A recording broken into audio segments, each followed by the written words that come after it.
Welcome to the StockManor.com studios. I'm your stockmanor, Brian Johnson. Bears.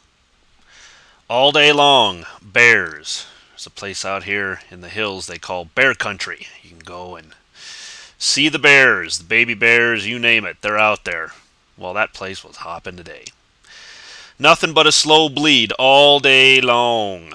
Bulls never got their footing. Any type of buying was met almost immediately by quick selling. These are days when people try to do nothing but call bottoms. They spend most of the day trying to say, oh, this is it, this is the bounce, and they try to get long, and they either A, get stopped out all day long, or they hold all day long and bleed themselves to death. Slow bleed. That's what we saw today. And you can see it right here on the chart. Absolutely nothing here indicating bullishness, at least for today. Now you can see that we had all these many bars down in a row.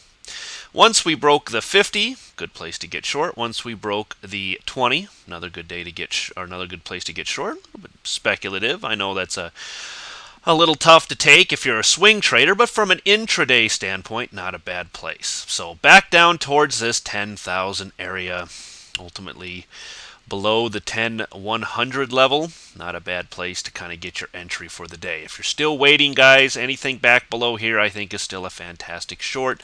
In the Dow, looking at the daily, you can see we've got the big move up and big move down. We never actually came back to retest the 10,200. So it still could happen. This is just chop right now, a little inside day, as you can see on the candle. So nothing really indicative. How about that at this point? We're still neutral right in this area. Just moving sideways, chopping sideways. Still got to see breaks below here, or ultimately breaks. I'm going to just call it way back up in here before we can get really one way or the other. But I do like this. If it gets below this area here, 9,900, not a bad shot. I think it gets back down here on the Dow. NASDAQ on a 60-minute also saw a bleed to the downside. You can see it, instead of getting above it then coming down, put in what appears to be a nice little potential double topping pattern here. So any breaks below the 1760-ish, I'd be very careful. From a NASDAQ perspective, overall still chop. Look, it's all sideways. Market's still not exactly clear which way they want to go, what they want to do here. So we take the wait-and-see approach. As we move on to the weekly charts, it is only Monday, but you can see that we are starting the week, obviously, on our way back down, watching this 1741 area below us. It gets back below that area, then it's 1700-ish or so before I would think we'd find some support. SPX on a 60-minute also down for the day. That slow bleed coming here. Not even able to touch big blue. Now I will tell you this. This area here was hit. When? Last night. For those of you that understand the futures or watch the futures, this was hit last night. It just wasn't hit during regular trading hours, but it was hit in the after hours. You can see what happened all day long after the markets opened. Slow bleed to the downside. So any moves back below 1045, still good opportunities to get yourself in.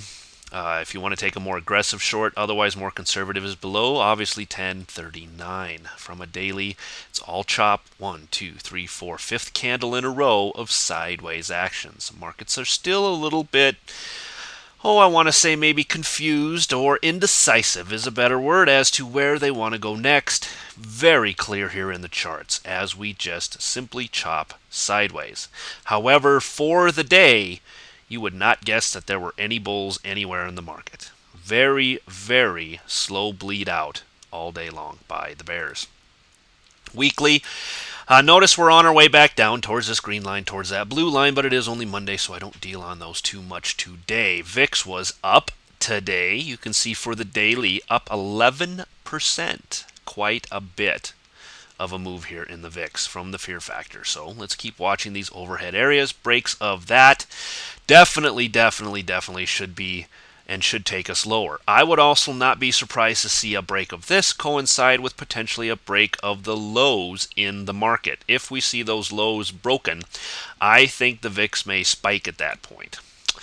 From a weekly perspective, starting our way up, but it is only the weekly. Won't worry about it on a Monday. Apple on a 60-minute had a beautiful pop to start the day. Straight up.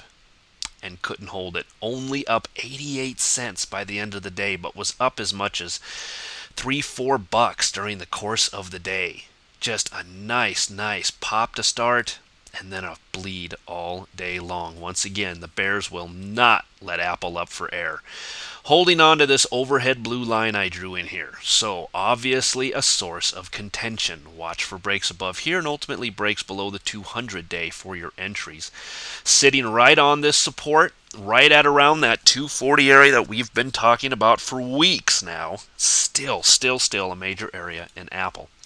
FAS on a 60-minute saw nothing but a move down, as well as just like the markets did. Once we broke below about 18, that was a good opportunity to get yourself into a trade to the short side.